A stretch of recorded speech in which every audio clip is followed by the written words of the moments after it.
cold start. Snood on, arm warmers, leg warmers. It is well below 10 degrees, more like 4 or 5 at the moment. Early Saturday morning, beginning of the weekend, heading out on a 200-kilometre Audax DIY. You know, it's going to be a great day. I've set off quite early to try and make the most of the daylight as possible. The sunrise this morning is spectacular. Right place, right time. Look at that. You've got how good the sunrise is in the morning. You'll find that I'm just leaving Austin Ferry here in the Isle of Axholme. Make my way to Nottingham for a short while, and the rest of the ride is in Lincolnshire today. It's a southerly blowing wind, so yeah, another day riding into headwind. As you can see, the sky's a little bit gloomy, a little bit of rain in the air. A few light showers expected between now and midday. Take me out, I wanna see big, big lights, they shine on me. I wanna lay my head and feel the beat. That's my way. That's my way.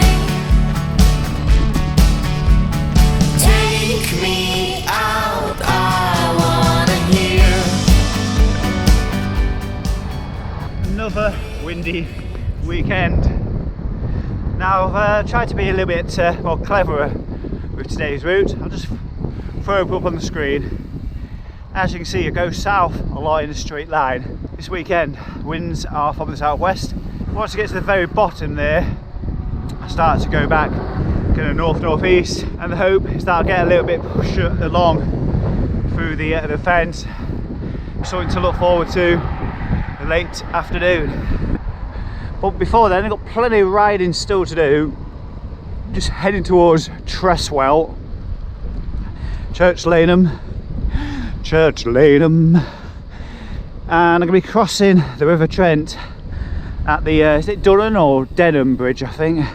It's also, I don't know if it's the same where you are, I still see lots of Union Jacks from the summertime everywhere.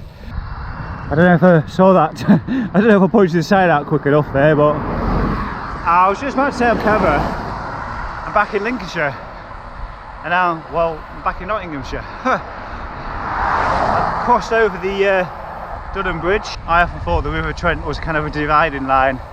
I guess not. And as you can see, I've dressed up for the wet weather.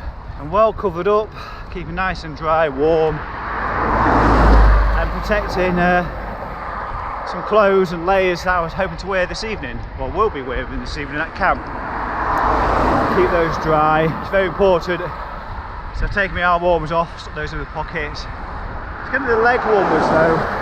I am hoping to wear the leg warmers this evening, but they get too wet, too damp. I shan't bother. However, I bought some long bibs anyway to throw over the top of these short ones. I did forget to bring a base layer with me though. However, I should be all covered in the fact that I've got a cycling base layer, which I've also taken off. And I've got a hoodie, got this rain jacket. That should be good. Hopefully the temperatures won't fall too light this evening. I'm expecting single figures, but we're not seeing below minus figures just yet. We've not woken up to any frost. Right, anyway, I'm on the main road, so speak to you soon. I've just gone past my first co-op stop of the day. I mean control stop of the day. And, well, it wasn't a co-op actually, it wasn't a control stop. It was a spa in Basingham. It was really nice. I forgot about that.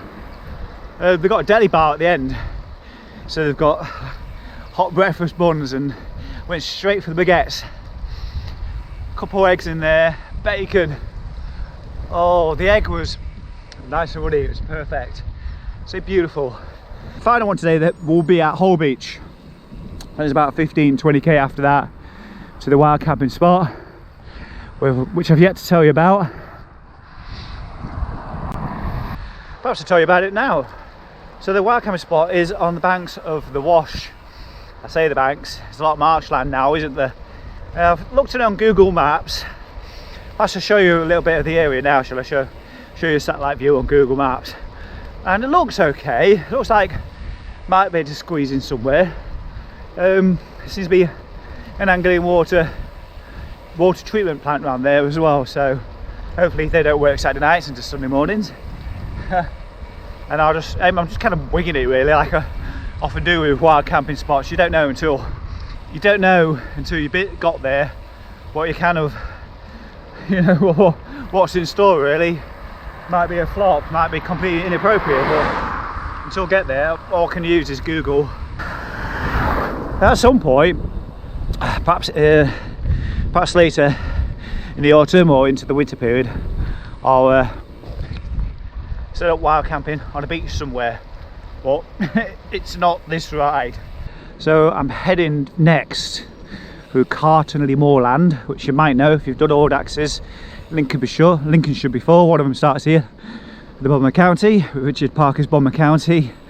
So I'm not actually far from the Lincoln Edge, which I'm going to have to climb over. It's kind of the only sort of blip on today's elevation. It's unavoidable. If I want to be heading east, I need to go over the Lincoln Ridge. It's quite pronounced, not just on the elevation, but as you're riding as well, you do notice it. Keeps you warm this time of year. Oh, and as I'm doing this short piece of camera, might as well let you know about the weather situation as well. It's brightened up a touch. Haven't checked the Met Office rainfall radar. Looks like it's going to be touch and go all day whether it's going to rain or not. Fingers crossed it will just be little spots of rain in the air.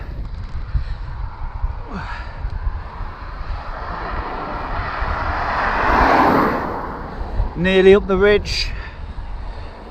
This wall is the wall that leads you into Caythorpe. Cheers, thanks for that. Now I could have gone straight on, but I'm going to go right here. Big pothole in the middle of the road, the car went straight through it. I haven't seen trees like that since I was in the Netherlands. I do love it. I think that's great. Look at that. If you've ever been to the Netherlands, you see trees like that everywhere.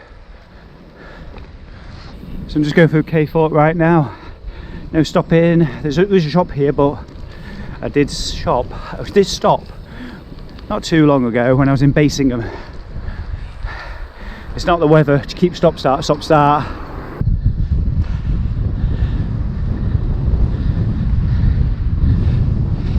So this jacket I'm wearing, I think I got it sort of late spring. I actually got given it for free. Someone reached out and said, how would you like to try a rain jacket? You could do a bit of a review online. Haven't done the review yet, and it's now November. My feeling on that one was I'm not going to review something straight away until I've taken it out in the wild, and it's been long enough now, it's been places.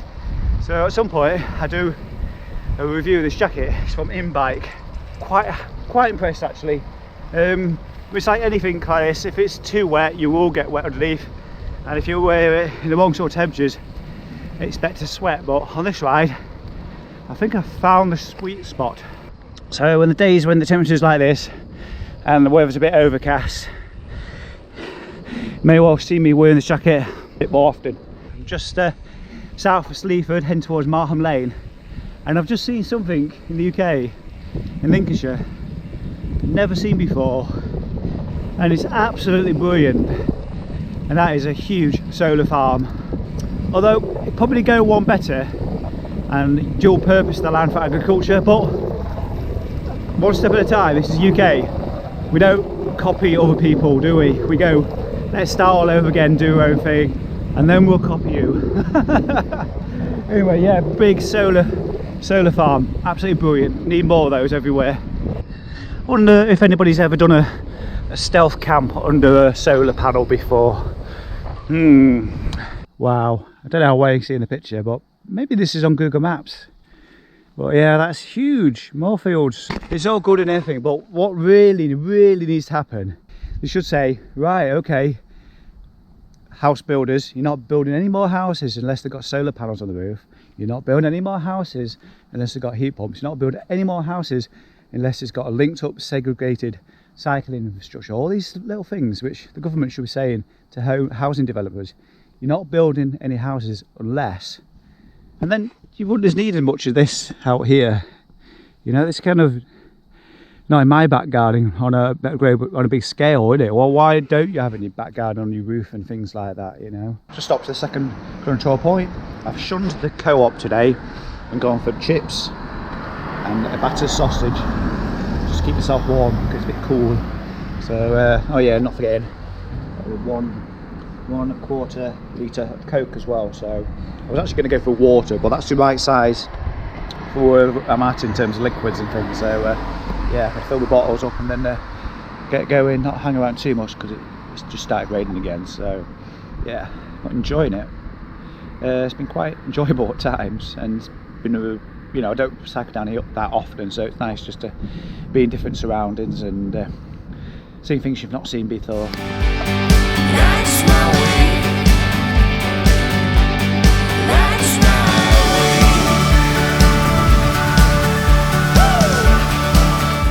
way. Billingborough, just over there. As you can see, back onto the coast again. I knew before I even moved it was going to be cold to get going, so I thought, tell you what, just put a jacket on again. It's raining anyway, just take that edge off.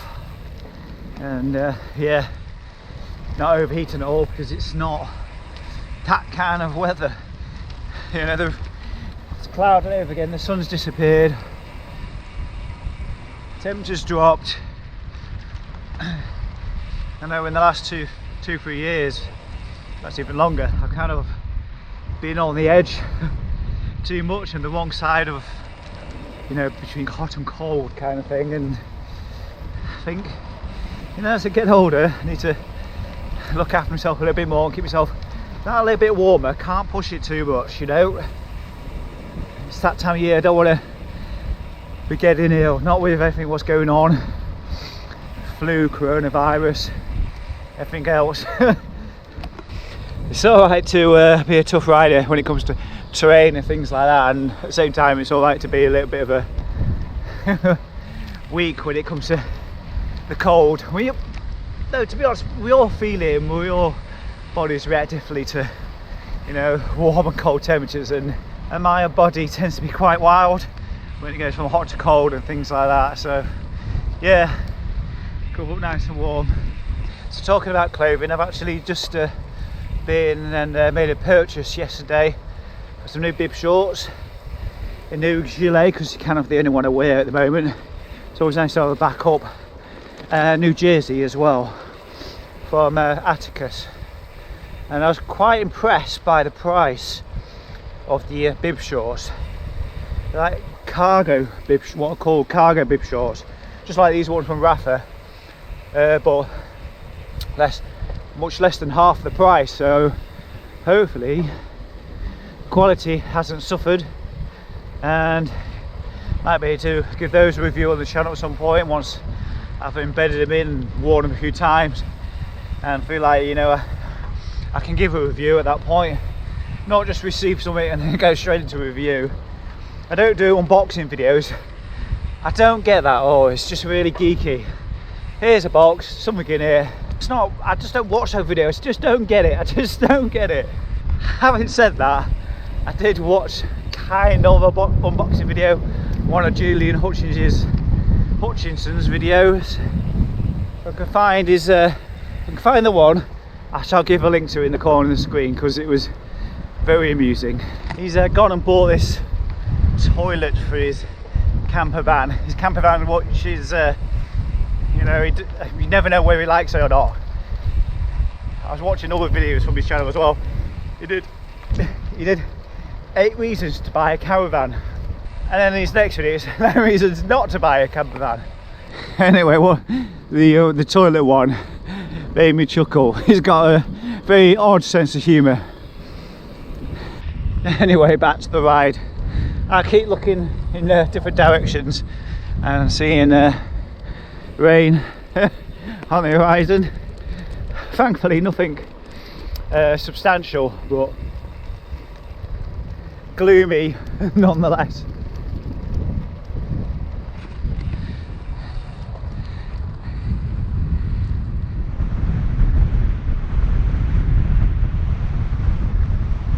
So I'm snaking my way alongside this water outlet or whatever it is, which leads to Crowland, and I'm going along the gravel causeway, which thankfully is on tarmac.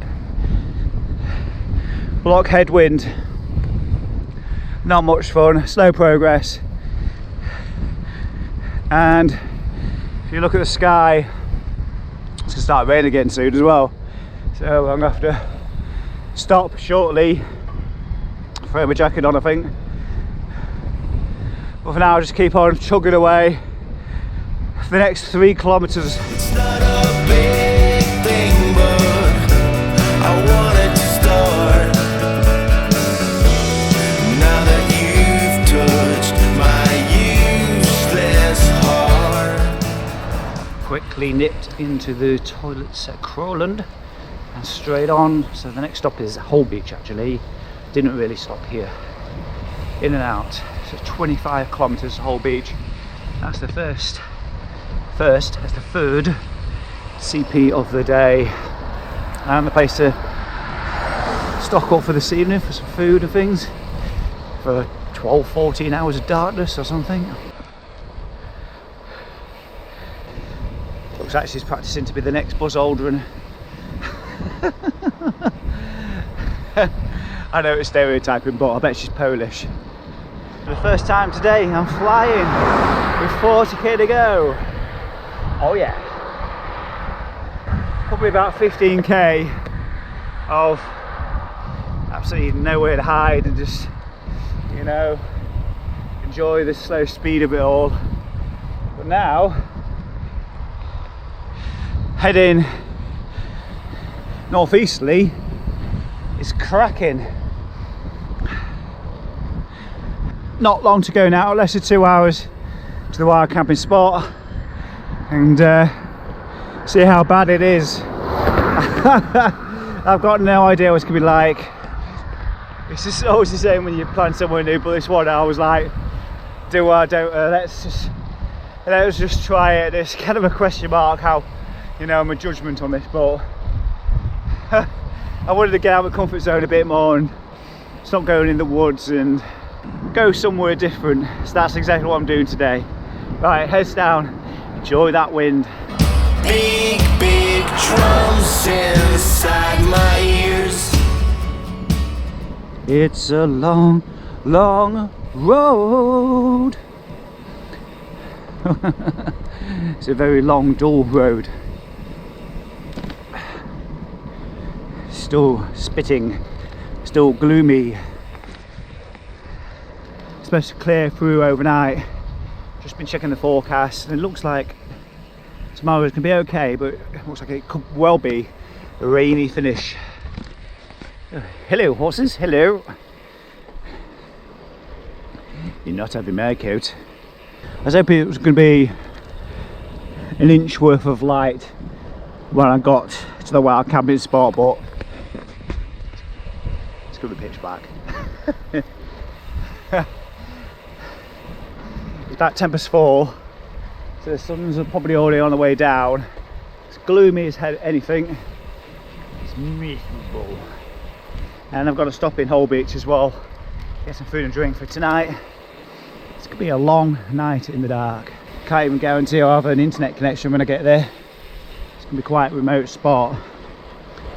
I could just get there and turn around, come straight back home I guess. What a miserable finish to a ride this is turning out to be. I hope you're still enjoying it though.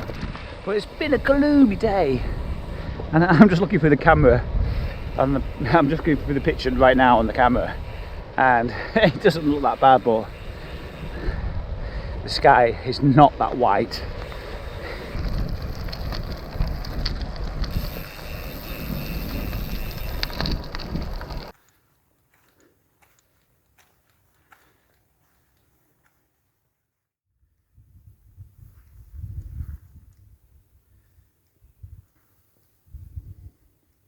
It's 6:30 in the morning, and I've already seen a fair share of dog walkers, about 4 or 5 different groups. It's like, who comes out at 5 o'clock Sunday morning in the middle of nowhere?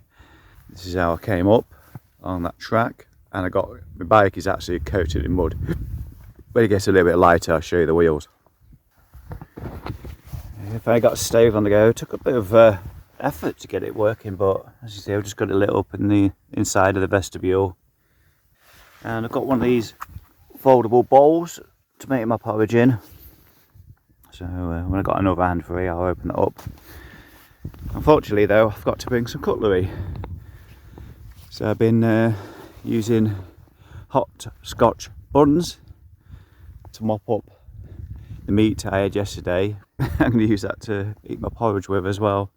And it's a little bit lighter now. I can show you. They were caked on mud on my bike. Look at that. That's going to take some effort to get moving. So here's me, snood on one of these not very attractive grip grab hat. It's just to keep the edge off.